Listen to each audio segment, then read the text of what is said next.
បាទសួស្តីបងប្អូនទីយើងមកទៅជែកគ្នាលេងតិចបន្ទាប់ពីចេញព័ត៌មានថាឥណ្ឌាផ្អាកទិញមាសមួយឆ្នាំហើយចិនក៏ផ្អាកទិញមាសហើយនឹងមានការព្យាករណ៍ថាឆ្នាំ2026នេះមាសអាចនឹងចុះដល់54%បាទអញ្ចឹងនេះជាព័ត៌មានដែលយើងទទួលបានពេញបណ្ដាញសង្គម Facebook របស់គ្នាបងប្អូនដែលមាន Facebook មើលឥឡូវយើងមកទៅជែកគ្នាលេងបន្តិចថាហេតុអីបានជាមានព័ត៌មានអញ្ចឹងយើងចង់និយាយពីបើយើងអាចនិយាយស្រួលស្ដាប់គឺអ្នកមានលុយបាទអ្នកមានលុយច្រើនសិទ្ធិមានលុយច្រើននោះគាត់កំពុងតែភ័យបាទភ័យពីតើគាត់នឹងទទួលបានប្រាក់ចំណេញបន្តទៀតទេបើសិនជាគាត់នៅតែបន្តដាក់លុយបាត់បំណុលទៅសហរដ្ឋអាមេរិកឬក៏ទីផ្សារហ៊ុនបាទមែនទេទៅពួកអ្នកមានលុយច្រើនគាត់កំពុងតែភ័យថានឹងអាចដួលរលំវិបត្តិស្តុកអីហ្នឹងគឺគាត់ដួលរលំគាត់អាចដកលុយមកទិញមាសដកលុយពីបានបំណុលមកទិញមាសហើយមាសមានពីរប្រភេទមាសមានគេហៅថាមាសកិច្ចសន្យាហើយនិងមាសដុំខាងក្រៅដែលខ្ញុំឲ្យបងប្អូនទិញសំមួយហ៊ុនពីរហ៊ុនមួយជីពីរជីមិនតឡឹងពីរតឡឹងហ្នឹងមាសកិច្ចសន្យាដែលយើងអាចទិញតាម ETF ហ្នឹងគឺមាសដែលបងប្អូនធ្លាប់លើកគេថាទិញមាសលក់មាសទិញមាសលក់មាសនៅក្នុង Forex ឬក៏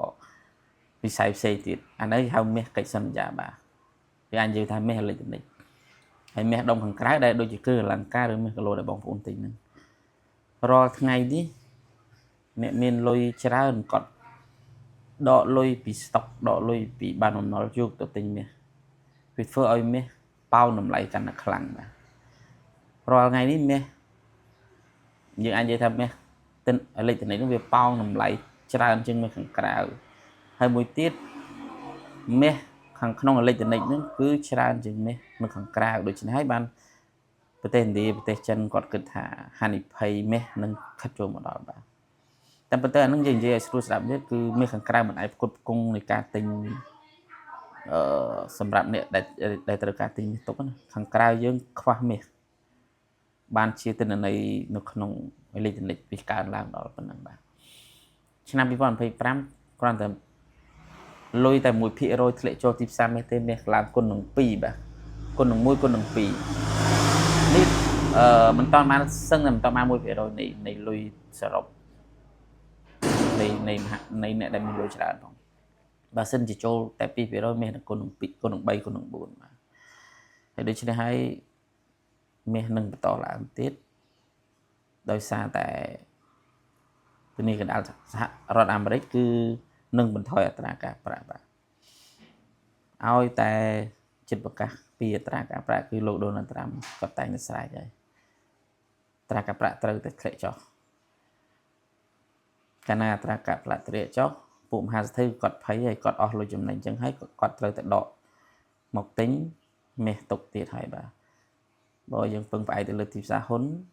ក៏មិនមានភាពប្រកបវិជ្ជាដែរវាអាចដួលរលំផុយស្រួយខ្លាំងមែនទេបាទ